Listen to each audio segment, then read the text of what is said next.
स्वागत है आप सब लोगों का ब्रेनिक एजुकेशन फिजिक्स चैनल में। आज हम पढ़ने वाले हैं अल्टरनेटिंग करंट, जो कि क्लास 12 का 7th चैप्टर है। हाँ, प्रीवियस वीडियो में हमने क्या निकाला था, अल्टरनेटिंग करंट और mean value of root mean square value of current. ठीक है, आज हम पढ़ने वाले हैं alternating current supplied to resistance, capacitance and inductor. ठीक है, तो शुरुआत करते हैं।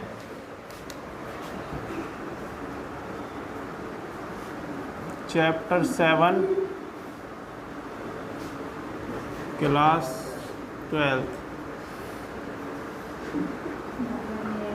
Alternating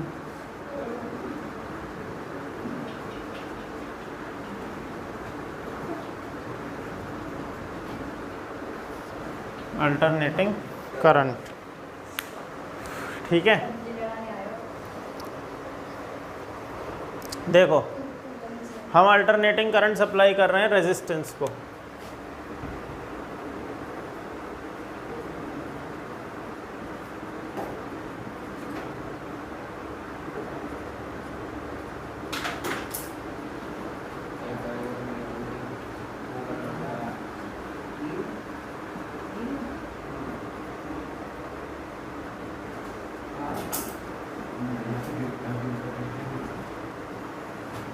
supplied to resistance. अब ध्यान से देखो, इसमें मेन चीज़ आती है एक, इससे अगर सप्लाई करने के पहले हम बात करते हैं। देखो, जब हम डीसी करंट सप्लाई करते हैं किसी भी सर्किट में, मतलब किसी भी रेजिस्टेंस के थ्रू या कैपेसिटेंस के थ्रू, तो वहाँ करंट और वोल्टेज सेम फेज़ में ही चलते हैं, क्योंकि वहाँ इंड्यूस्ड ईएमएफ या ऐसा कोई केस नहीं होता। समझ में आया? लेकिन अल्टरनेटिंग करंट के साथ क्या है कि करंट और वोल्टेज अलग अलग फेज़ में चल सकते हैं। अब ये फेज़ क्या है? फेज़ एक वेक्टर है जो किसी भी पॉइंट पर किस पर्टिकुलर एंगल पर हमारा करंट चल रहा है, किस डायरेक्शन में हमारा करंट चल रहा है, या उससे वोल्टेज किस डायरेक्शन में चल रही है, दोनों को अलग अलग बताता है। समझ में आया? तो ये जो डिफरेंट एलिमेंट को हम अल्टरनेटिंग करंट सप्लाई कर रहे हैं, तो इसमें करंट और वोल्टेज दोनों के बीच में एक डिफरेंस आ जाता है। फेज़ क्या है? मान के चलो, इसमें हमने एंगल वाला केस पकड़ा था कि जैसे हमारी कॉइल है, ये टर्न कर रही है 0 एंगल पे, तो हमने कहा अभी हमारे फ्लक्स जो है चेंज हो रहा है, उसकी वजह से जो ईएमएफ प्रोड्यूस हो रहा है उसकी कुछ वैल्यू है, तो हम इसे 0 एंगल पर ही मानते हैं। तो हमने कहा जो अभी हमारा ईएमएफ प्रोड्यूस हो रहा है वो यहाँ है, तो इसके अकॉर्डिंग करंट कौन से एंगल पे चल रहा है। तो किसी केस में अगर दोनों एक साथ चल रहे हैं तो हम दोनों को एक ही एंगल पे दिखाएंगे, लेकिन अगर हमने कहा करंट वोल्टेज से आगे चल रहा है तो इन दोनों के बीच में कुछ एंगल आ जाता है। इसे हम बोलते हैं फेज़ डिफरेंस। क्या बोलते हैं? Phase difference. और ये जो हम वेक्टरली इनको दर्शाते हैं डायरेक्शन में, इसे बोलते हैं फेज़र डायग्राम। क्या बोलते हैं? Phasor diagram. तो वो चीज़ इसमें ही हम समझेंगे कि कैसे होती है। तो देखो, सबसे पहले हम रेजिस्टेंस को अल्टरनेटिंग सप्लाई देते हैं। तो ये हमारा रेजिस्टेंस है यहाँ पे R, और इसको हमने अल्टरनेटिंग सप्लाई दी। तो जहाँ हमारा डीसी का साइन कुछ इस तरह का था, बैटरी का साइन पॉजिटिव नेगेटिव वाला होता था, अल्टरनेटिंग सप्लाई का साइन कैसा होता है? ये, दिस इज़ अल्टरनेटर। ठीक है, तो जब हमने ये दिया इसको, तो हमने कहा कि जो हमारा ईएमएफ है वो कितना होता है? ईएमएफ इज इक्वल टू क्या होता है? E naught sine omega t, E naught sine omega t, and if R is the resistance, R is the resistance of circuit, तो हमें पता है E is equal to क्या होता है? IR। तो I is equal to क्या हो जाएगा? E upon R। तो इस वाली इक्वेशन में हम R से डिवाइड कर दें तो ये हो जाएगा E upon R is equal to E naught upon R sine omega T. तो इससे हमें E अपॉन R क्या बना? I is equal to I naught sine omega T. तो इससे हमें क्या पता चलता है कि हमने जो वोल्टेज दी उसमें एंगल कितना था? साइन ओमेगा टी, यानी थीटा सेम, और इससे जो करंट आया वो भी सेम एंगल पर था। तो इसका मतलब क्या है कि जब रेजिस्टेंस को हम अल्टरनेटिंग सप्लाई प्रोवाइड करते हैं तो करंट और वोल्टेज दोनों सेम डायरेक्शन में होते हैं, सेम फेज़ में होते हैं, उनके बीच में कोई फेज़ डिफरेंस नहीं होता है। तो इसका फेज़र डायग्राम हम किस तरह से बनाएंगे उसको ज़रा देख लो। तो हमने कहा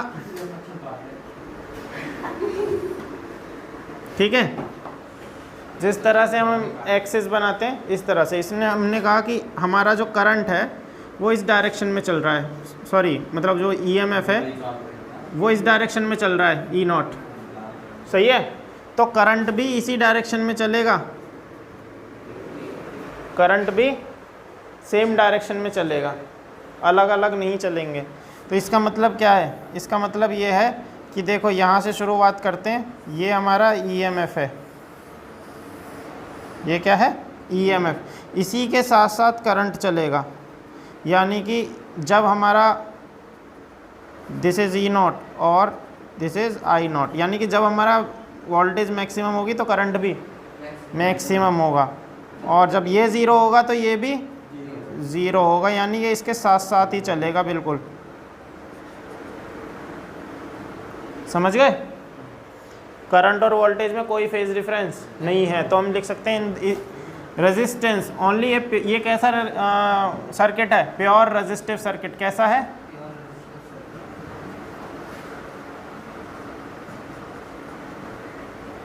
प्योर रेजिस्टिव सर्किट। अब अगर हम इस प्योर रेजिस्टिव सर्किट के लिए पावर फैक्टर निकालें या पावर निकालें तो आपको कुछ, वैसे अब ये सिलेबस से डिलीट कर दिया गया है, अब है नहीं पावर, सही है। तो इसमें जब अगर पावर निकालनी होती है तो थर्ड चैप्टर में P इज इक्वल टू क्या पढ़ा है तुमने, P is equal to W/T तो होता है, उससे आगे क्या निकालते हैं इलेक्ट्रिक फॉर्म में, IV नहीं निकालते हैं, P is equal to IV नहीं होता, थर्ड चैप्टर में नहीं पढ़ा, वो देख रहा है। P is equal to IV, H is equal to I²RT। तो पावर में जब टाइम से डिवाइड करते थे तो T से T कट क्या बचता है I²R, या उसे हम लिख सकते हैं IV। तो I की वैल्यू ये है, E की वैल्यू ये है, पावर, सही है। तो इसको रख देते हैं, तो I इज इक्वल टू क्या, I0 साइन ω t इंटू ये क्या हो गया E0 साइन ω t, ठीक है। तो P इज इक्वल टू क्या हो जाता है E0 I0 sine square ω t, ठीक है। E0 I0 sine square ω t। अब अगर हम इसे, ये तो देखो इंस्टेंटेनियस वैल्यू हम जो है इनकी रख देते हैं। अब इसे फुल साइकिल के लिए जब हम निकालते हैं, फुल साइकिल के लिए, तो इसको क्या कर देते हैं इंटीग्रेट कर देते हैं। क्या कर देते हैं इंटीग्रेट। तो जैसे कल इंटीग्रेट किया था साइन स्क्वायर ω t को क्या कर दिया था 1 - cos 2 ω t/2, वही किया था ना। तो देखो कैसे करते हैं, 4 full power P is equal to integration 0 से लेके कहाँ तक करेंगे, फुल साइकिल कितनी होती है 2π, फुल साइकिल कितनी होती है 2π।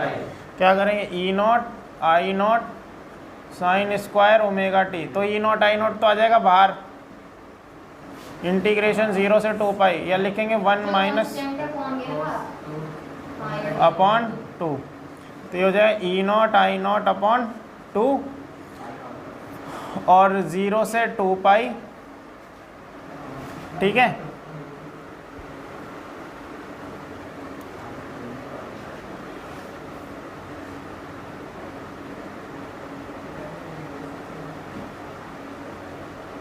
हाँ dt के टर्म में करेंगे इसको, टाइम के रेस्पेक्ट में। और ये dt कहाँ से आया, देखो P इज इक्वल टू क्या होता है dW/dt। तो ये जो बेसिकली आएगा ये dW आएगा, स्मॉल वर्क डन, क्या आएगा dW, ठीक है। हाँ नहीं dt ये P के साथ नहीं चला गया, dW इज इक्वल टू क्या हो गया P dt, सही है। और P की वैल्यू हमारे पास क्या है ये, तो ये dt आ गया, सही है। तो इसको लिखेंगे dt माइनस 0 से 2π cos 2 ω t dt। तो देखो dt का कितना हो जाएगा t, कंप्लीट साइकिल में कितना टाइम लगा, हमने कहा t, सही है। तो 0 से लेके 2π में कितना टाइम लगेगा t टाइम। तो हमने लिखा ये हो जाए E naught I naught upon 2 into t minus cos 2 omega t complete cycle के मैंने कल एवरेज वैल्यू क्या बताई थी 0, तो ये हो जाएगा 0 एवरेज वैल्यू कंप्लीट साइकिल के लिए। तो डी डब्ल्यू जो हमें मिला वो मिला E naught I naught upon 2 t, ये मिला स्मॉल वर्क डन। और जब फिर पावर निकालेंगे तो d W upon d t, तो कंप्लीट साइकिल के लिए फॉर कंप्लीट साइकिल